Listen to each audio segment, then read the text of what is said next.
நண்பர்களே, மாலை தொடங்கி விழாவானது நடந்து கொண்டே இருக்கிறது. ஒரு நீண்ட உரையாற்றலாம் என்ற ஆசை எனக்கு உண்டு. ஆனாலும் ஒரு கதை எனக்கு ஞாபகத்துக்கு வருது. இப்படிதான் ஒரு கூட்டத்தில் ஒருத்தர் பேச கூப்பிட்டாங்க.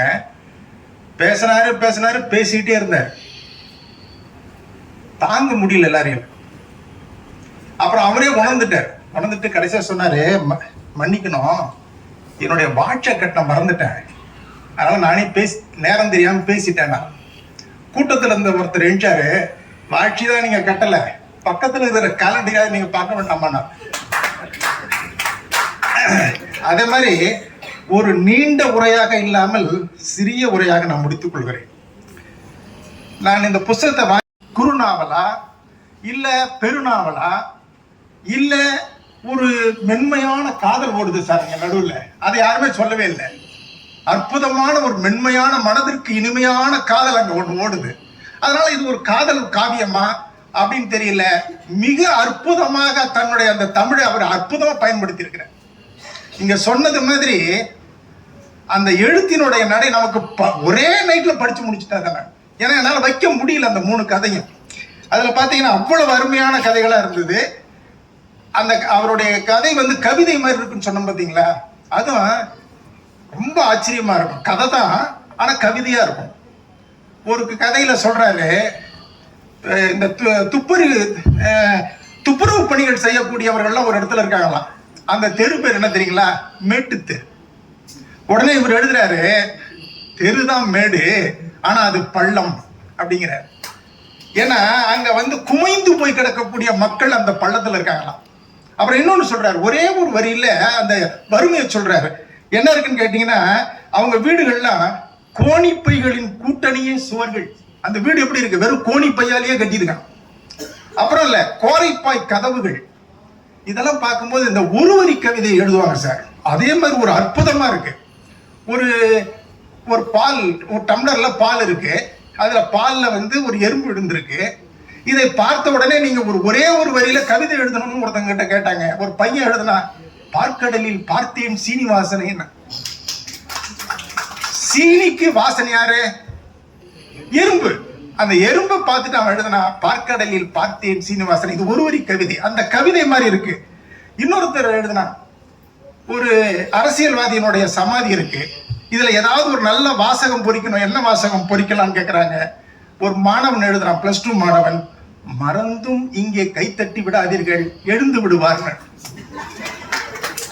அதே மாதிரி புடலங்காயின்னு சொன்னா அது ஒரு கவிதையாது. அத ஒரே ஒரு வரியில ஒரே ஒரு சொல்லுல சொல்றான், சைவ பாம்பு.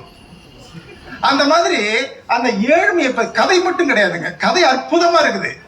அது துப்புறிற கதை மாதிரி இருக்கும், திடீர்னு கிரைம் நாவலா போகும், திடீர்னு மென்மையான காதலா அந்த ஒரு இடத்துல நடுவில் விடுவார் அவர். அவ்வளவு அற்புதமான அந்த கதை அமைப்பு. இந்த மாதிரி ஒரு வரி கவிதைகள்லாம் உள்ளார வச்சிருக்கிறேன். அதே மாதிரி பாத்தீங்கன்னா அதுல முக்கியமா நம்ம தெரிஞ்சுக்க வேண்டியது, கதையை எழுதுனது ஒரு போலீஸ் ஆபீசர் தெரியுது. ஒரு கதையிலையும் பாத்தீங்கன்னா அந்த கேஸை ஃபைல் பண்ணும் பொழுது அதுக்கான டெக்னிக்கலா எப்படி மகஜர் ரெடி பண்றது, எப்படி ரெடி பண்ணோம், என்னென்ன சாட்சியங்களை எல்லாம் வைக்கணும்னு அந்த டெக்னிக்கலா எழுதுன படிக்கும்போது ரொம்ப சுவாரஸ்யமா இருக்கு சார். ரொம்ப சுவாரஸ்யமா இருக்கு. ஏன்னா இது தமிழ் நாவல்கள்ல இந்த மாதிரி இல்லவே இல்லை. அது எப்படின்னு கேட்டா எளிமையா எழுதியிருக்கிறார், ரொம்ப அற்புதமா இருக்கு. அதே மாதிரி என்னன்னு கேட்டீங்கன்னா, முக்கியமா 3வது கதையில பாத்தீங்கன்னா நமக்கு அப்படியே மனசு கனத்து போயிடும். சேற்றில் விழுந்த ரோஜான்னு ஒண்ணு எழுதியிருக்கிறேன். நீங்க அந்த புத்தகங்களை தயவு செய்து காசு கொடுத்து வாங்கி படிக்கணும்னு நான் கேட்டுக்கிறேன். ஏன்னா அந்த கதையில பாத்தீங்கன்னா மனசு, சீனிவாசன் சார் சொன்ன மாதிரி மனசு அப்படியே கனத்து போயிடு. எப்படி அந்த குற்றவாளிகளை கைது செய்வார்கள்னு தெரியாது. இது எப்படி இருக்குன்னு கேட்டீங்கன்னா, நீங்க ஒவ்வொரு 3 கதையிலுமே பாத்தீங்கன்னா குற்றம் நிகழ்ந்திருக்கும். ஆனா அந்த குற்றத்துல எந்த விதமான சாட்சியங்களோ எந்த விதமான அமைப்போ இருக்காது. பால் எதிராளி கையில இருக்கும், ஆனா தன்னுடைய கையில அந்த ஒவ்வொரு இடத்துலயும் வரக்கூடிய கேரக்டர் பேரு ராஜராஜன் பேர் வச்சிருக்காரு. அதனால அவர் சொன்ன மாதிரி சாருடைய கருத்தை அவருடைய கதையா கூட இருக்கலாம்னு நினைக்கிறேன். அதுல பாத்தீங்கன்னா பால் எதிரணியில இருக்கும், எதிராளி கிட்ட இருக்கும், குற்றவாளி கையிலேயே வச்சிருப்பான். ஆனா தன்னுடைய திறமையால அந்த பாலை தான் பக்கம் வாங்கிப்பார். இது எப்படி இருக்குன்னு கேட்டா ஒரு கவிதை எனக்கு ஞாபகத்துக்கு வருது. ஒரு இளைஞன் என்ன செய்யறான், ஒரு வாசப்படியில உட்கார்ந்துருக்கான். காலை ஒரு 6 மணி.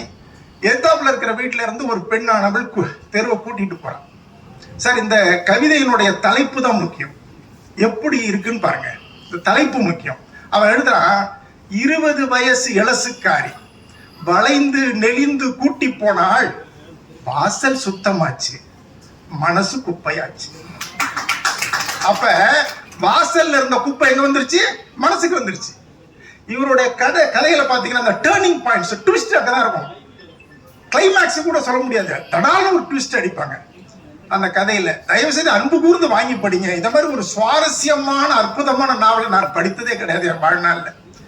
எதிராளிகள் கையில தான் அந்த கதையின் போக்கு இருக்கும். ஆனா நிதானமா பாத்தீங்கன்னா இவர் இந்த கதையில திரும்ப திரும்ப சொல்லக்கூடியது என்னன்னு கேட்டீங்கன்னா, ப்ராப்ளத்தை சால்வ் பண்ணணும், ப்ராப்ளத்தை சால்வ் பண்ணணும். அழகா அந்த 3 கதையில அந்த ப்ராப்ளத்தை சால்வ் பண்ணியிருப்பாரு.